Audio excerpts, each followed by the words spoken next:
Evening বন্ধুরা, আজকে আমি নিয়ে এসেছি আলু কাবলি। তার জন্য দেখো আমি মটর আর ছোলা ভিজিয়ে রেখেছিলাম সারা রাত্রির, সেটাকে এবার এদিকে আমি প্রেসারে জল গরম করতে বসিয়েছি। সেবার জলের মধ্যে দিয়ে দেব।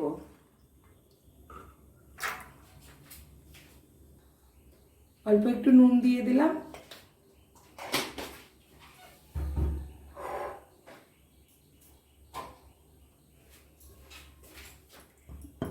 আর একটু তেল দিয়ে দিলাম সামান্য।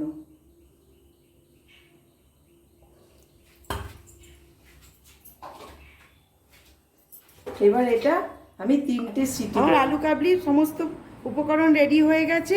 এবার আমি এক এক করে মেশাতে থাকবো। আমি আলু কাবলির জন্য সমস্ত উপকরণ রেডি করে নিয়েছি। যে ছোলা মটরটা সেদ্ধ হয়ে গেছে, শসা কুচি কুচি করে কেটে নিয়েছি, দুটো পেঁয়াজ কুচি কুচি করে কেটে, 4টে কাঁচা লঙ্কা, একটা টমেটো, চানাচুর, আর এদিকে তেঁতুলের কাঠ সমস্ত রেডি করে নিয়েছি।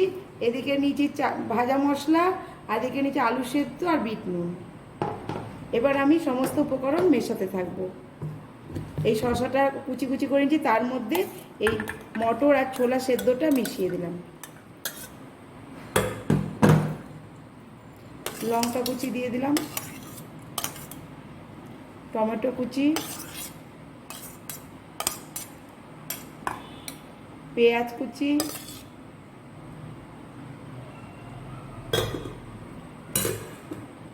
আলু সেদ্ধ দিয়ে দিলাম, ডুমো ডুমো করে কেটে নিয়েছি।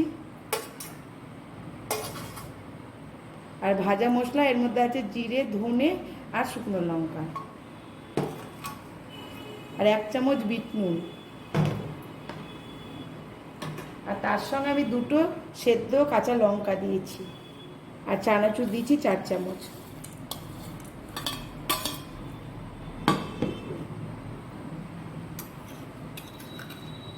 তেঁতুলের কাঠ দিয়ে দিলাম 1 চামচ।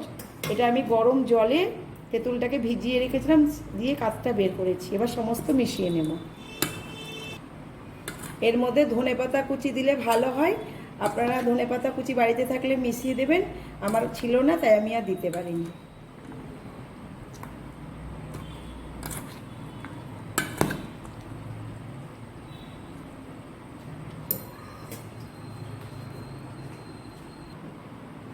সর্ষের তেল দিয়ে দিলাম, 2-3 চামচ দিতে হবে, পরিমাণ হিসেবে দেবেন।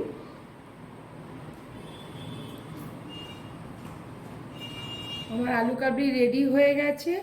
দেখো কি দারুণ দেখতে হয়েছে, খেতেও কিন্তু ভীষণ টেস্টি হয়েছে। তোমার দাদাকে দিয়েছিলাম, বললো দারুণ হয়েছে। তোমরাও কিন্তু এইভাবে তৈরি করে খেয়ে আমাকে কমেন্টের মাধ্যমে জানাবে, এবং আমার রেসিপিগুলো তোমরা সকলেই ট্রাই করবে। আমার চ্যানেলটিকে সাবস্ক্রাইব করবে, পাশে থাকা বেল আইকনটি প্রেস করবে। নিত্য নতুন রেসিপি তোমরাও আমার সাথে সাথে ট্রাই করতে পারবে।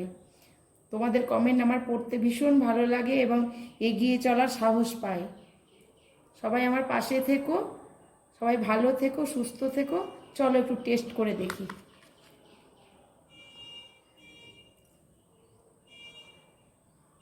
দারুণ হয়েছে।